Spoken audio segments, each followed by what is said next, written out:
Thank you, Angie. I know that that's not the most uplifting passage, but I am glad to have you all here and to be engaging in this important story with you. Now, last week, we entered the story of the Bible through Genesis, and we were immediately greeted by this wonderful, lovely poem. The poem in Genesis chapter 1 describes the formation of our world as something beautiful, like a piece of art or music. God is described as, you might say, a master composer who not only creates each individual instrument in a certain way that they are supposed to play, but also who writes a symphony so that when all of the instruments play together, it produces something that is profoundly beautiful and good. It is a great poem. It is an inspiring way to talk about creation. The problem is that it does not line up with our experience. Because while we can certainly look at the world and see parts of it that are beautiful and inspiring and encouraging, there's also a lot of noise. There are parts that are ugly. There's chaos, suffering, and evil.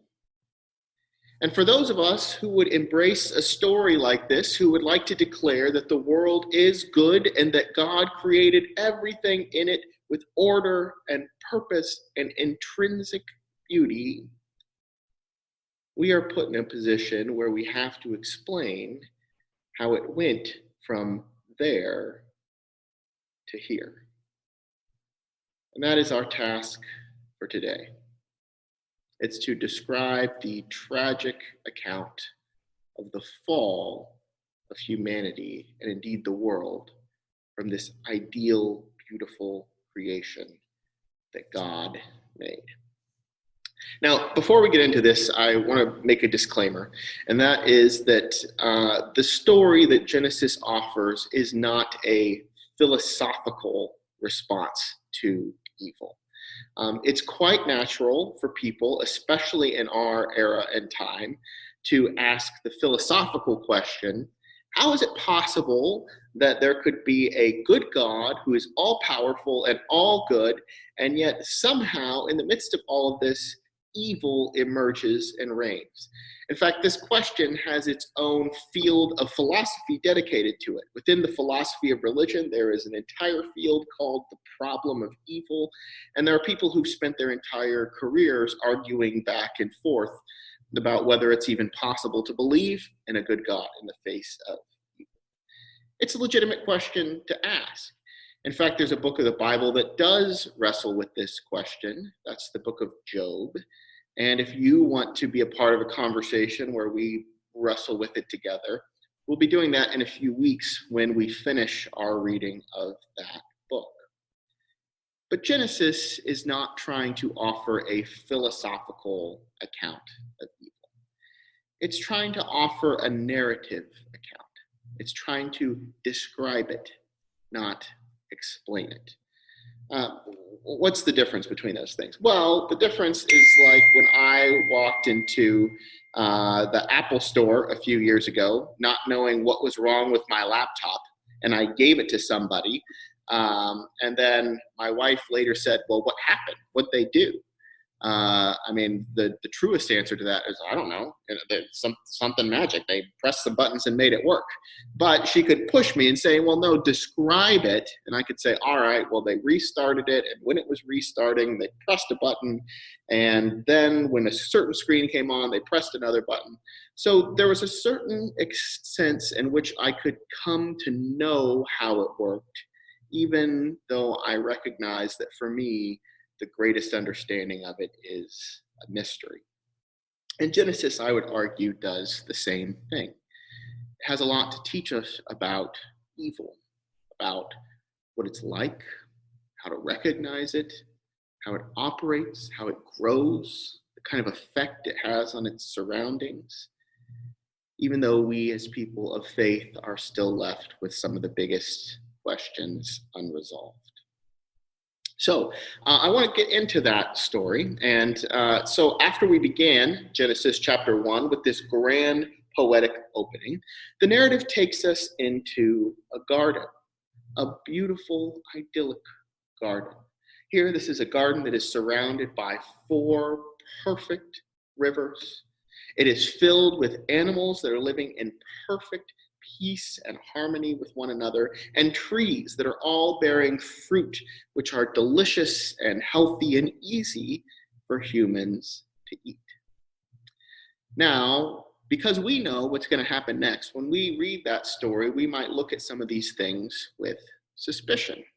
In fact, in Genesis chapter 2, verse 9, we have a description of a couple of the trees. It says, in the middle of the garden were the tree of life and the tree of knowledge of good and evil. And we might think to ourselves, what's going on here? This is a trap. Why would God set up a tree in the middle of this garden that's bound to make us fail or fall? But it's important to note that the description doesn't say that this tree is evil.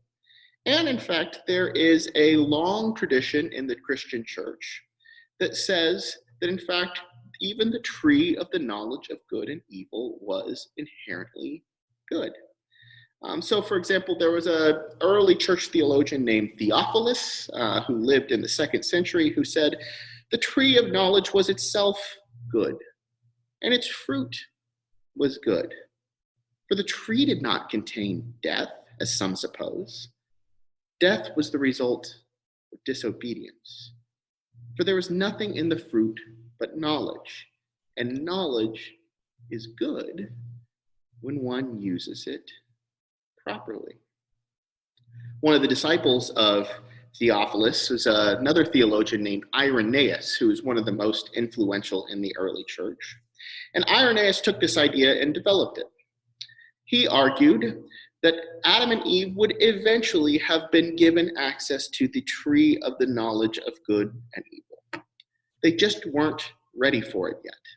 God needed them to grow or develop or have something occur first before it was time for them to eat from this tree. And so it's not that the tree was intrinsically wrong.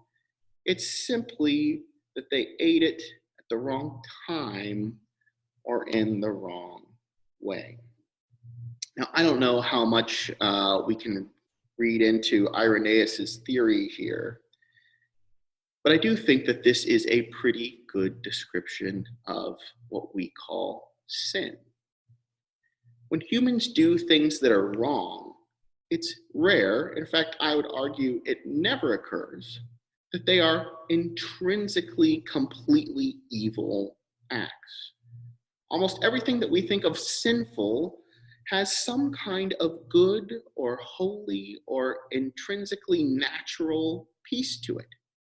It's just that we pursue it in the wrong time or in the wrong way. But unfortunately, as this story tells us, those small deviations can have a horrific effect on the whole. Think about, for example, a symphony.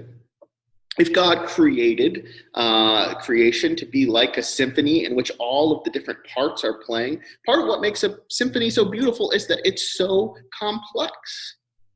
But that complexity makes it possible for 1,000 different things to go wrong. If a single instrument in the symphony starts playing off tempo on its own beat, or if there's an instrument that plays too loud when it's supposed to be quiet, or that fails to play loudly when it's supposed to be featured as a solo, it wrecks the balance of the whole. And so it is with creation. God created this beautiful, masterful creation, but when we get out of alignment or off track, as Laura so aptly put it in the children's story this morning, then it can have a devastating effect on the whole. And so Genesis chapters 3 through 11 are really designed to develop this. A lot of times Christians refer to just Genesis chapter 3, the story of Adam and Eve in the garden, as the fall. But I really believe that all the way from 3 to 11, this whole story is meant to paint a big picture for us. A picture in which we see how sin, when we get a little bit off track, a little bit off tempo, a little out of alignment with what God intends, that it unravels and gets worse and worse and worse. So take Adam and Eve, for example. Although we don't have the entire picture of their lives, really the action that they committed was relatively tame. They just ate something that they weren't supposed to eat. If I'm being honest with you, I've committed that sin myself within the past 24 hours. And it probably wasn't even the worst sin that I committed in the past 24 hours, right? I mean, it's a relatively minor thing to just eat something at the wrong time or in the wrong place, right? But this simple act had an effect. It made them feel ashamed. And that shame created a culture of insecurity. Immediately, we find that they are not secure in themselves, and they are hiding from God. And apparently that insecurity spilled over from them into the lives of their children. Because in the next chapter, in Genesis chapter 4, when we read about Cain and Abel making these offerings, sacrifices to God, Cain's sacrifice is not initially accepted, and he immediately feels insecure about it. Despite the fact that God tries to reassure him and says, "Don't you know that if you do what is right, you will be accepted?" But Cain can't get over it. And his insecurity is then paired with jealousy towards his brother, Abel. Well, Cain actually murders his brother Abel. So here we see that a simple act of disobedience creates a rupture of distrust, which leads to murder. And unfortunately, the story doesn't end there. Because then we're told just a little bit later that one of Cain's descendants, Lamech, also commits murder. And somehow this murder is exponentially worse than the murder that Cain had committed. And by the time we get just a couple of chapters later in the book of Genesis, we are told that the entire earth is filled with violence. In fact, in addition to those statements about the earth being corrupt and violent, Genesis chapter 6, verse 5 says that every inclination of the thoughts of the human heart was only evil all the time. That's a pretty big statement. But I think what it's trying to say is this, is that once you have that stain of sin, of insecurity, of self-centeredness in you, it infects everything. It spreads and infects every part of your life. And this is something that I think can also be validated through experience. You ever told a lie, a single harmless white lie? Then you've been in a situation where you have to tell another lie to cover up the first lie, and then another and another. And before you know it, you've gone in so deep that you're lying all the time, and it's really hard to turn back. Or if you developed an addiction, a dependence on some kind of a substance, some kind of something that you need in order to get by. And not only is it hard to shake, but sometimes people think that they have shaken the addiction only to find out that they become addicted to something else to replace the first addiction. Or have you seen it happen in a relationship? Maybe with somebody that you love, whom you're really close to, but you have one fight you just don't resolve. It creates a rift. As time goes on, things just keep coming back to that rift. You don't talk about it, or you fight about it again, and it gets worse and worse and worse until a relationship that you care about you find a relationship that has brought you meaning and joy becomes something toxic. And there's nothing that you can do to fix it. This is how sin operates. It gets in and it spreads and it gets worse and worse and worse. Now, to go back to the garden in Genesis chapter 3, I think an important observation to make is that not only does this affect us and the immediate people around us, but it also seems to have some mysterious effects on our environment. For example, on the earth. After God learns about this violation of trust when Adam and Eve eat from from the tree of the knowledge of good and evil, God speaks about a number of curses. Now, there are a couple of different ways to read this. Some people think that God is cursing Adam and Eve and the earth as a kind of angry backlash. But I think that the language more clearly defends the perspective that God is announcing, is explaining that one of the intrinsic effects of the sin is that it leads to curses on the people who experience them. For example, God says specifically in chapter 3, verse 17, "Cursed is the ground because of you." The actions of Adam and Eve had an effect on the natural world. Now, this is something that I will admit is beyond my comprehension.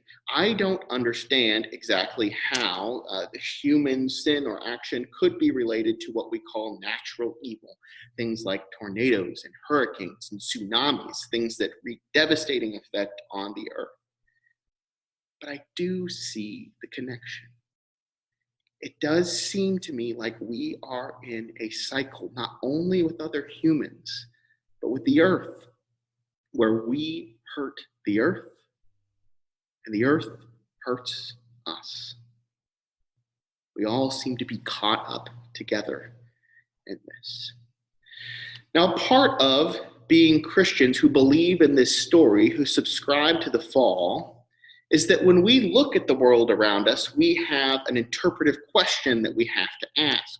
We have to ask ourselves, are certain things a result of creation or the fall? When we see an earthquake, I'm inclined to think that that is not part of what God intended. It was a part of the fall. When we see a thunderstorm, well, maybe that's something that was good. This is just an interpretive challenge that we have to be willing to embrace as a community. And sometimes it can change the way we look at things. For example, one observation that we make when looking at the communities of the world is that the vast majority of them in history have been patriarchal societies, societies in which men have dominated and women have been put in subordinate roles.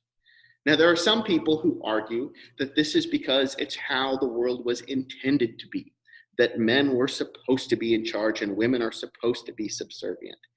But for those of us who subscribe to creation and read the story of the fall, we find that that is not the case. It says in Genesis chapter 3 that as a result of sin, Eve and women would have to deal with painful childbearing, and that they would have a desire for their husband who would rule over them. But this is not described as something good. This is described as one of the consequences of living in a world that has been tainted by sin. And so one of our interpretive roles as Christians is to learn, what do we see in the world that is a sign of how God intended to create it, and what is a sign that it has fallen? But there's one more question that we might be asking all of this, and we might be asking, why does God make a world that's so fragile in the first place, right? Why is it that just a single sin or a single action could get us stuck in these terrible, terrible ruts? Now, we're starting to get into the philosophical here, and so we have to be careful because I don't think that Genesis seeks to answer all of these questions. But I will say this. If we think of the world as being like a symphony, It's true that a single mistake can have an effect on the entire performance, but generally speaking, symphonies go pretty well. I don't know about you, but anytime I've attended a symphony, it's been a positive experience. And that's because, despite the many different ways in which things can go wrong, there is a conductor up front who is guiding, directing, always bringing people on track if they find themselves getting lost or somewhat off. And as long as the image of the conductor is in front of them, the people can know what to do. The problem in the story of Genesis is that that image became obscured. The result of the first sin was not just that Adam and Eve had realized that they were naked or they had committed an act of disobedience, but that they hid from God. So God's image was obscured for them. You might remember from Genesis chapter 1 that humans are then supposed to be the image of God, the many conductors for the rest of creation. But in Genesis chapter 5, we review that, and it says, when God created humanity, God made them in the likeness of God, creating them male and female and blessing them. But when Adam lived 130 years, he had a son in his own likeness. And unfortunately, the image and likeness of Adam was no longer quite the image and likeness of God. And as time went on and generations passed, that image of God faded a little more and a little more, so it became harder for people to see until we get to Genesis chapter 11, when the people abandoned the attempt of trying to look to God for guidance altogether and instead try to create a temple, an ideal, a tower in our own image. Something that would have been incredibly destructive for humanity and creation at large. And so it was actually an act of mercy that when we read the story of the Tower of Babel, that God confused the languages of the people of the earth so that they cannot work together toward this idolatrous task. But it doesn't leave us in a positive place. We look at these stories and we might be asking, where's the hope? What's the good news of all of this? And I'm afraid to tell you that today's message is not a message of hope. It's the tragedy. It will take the rest of the story of the Bible to get us out of this situation that Genesis chapters 3 through 11 sets up. However, although there's not exactly hope, there is still an element of comfort in these passages. And that is that no matter how bad it gets, no matter how lost or hopeless we seem, God still sticks it out with the people. Adam and Eve sin in the garden. Yes, God is mad at them for sure, but God works with them in their shame by helping them create clothing for themselves. Cain has violated God's trust. Yes, Cain faces consequences for this, of course. But God puts a mark on Cain to protect his life because he still loves Cain even after having committed murder. And even when the people of the earth had become so violent and so corrupted that they are destroying the world that God loved and grieving God in his heart, we still hear at the end of this story a rainbow that symbolizes God's commitment never to destroy the human race, no matter how bad we get. Sometimes all we can do is acknowledge the severity of sin and our lostness in it. And we don't know what the solutions are going to be. We just have to wait. But even then, we can know that the same Creator who made the world good has not abandoned us, because the world that God loves is the world that God still loves, both now